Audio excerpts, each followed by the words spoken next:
Let's do it. Import the file, select rectangle tool and draw on the text. Keep it multiply.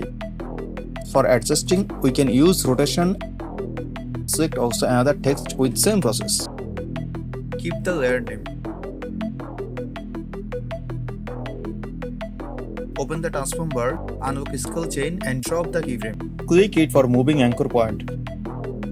Set scale point 0 in the first keyframe, then eases with proper flow. Same process for second shape layers also.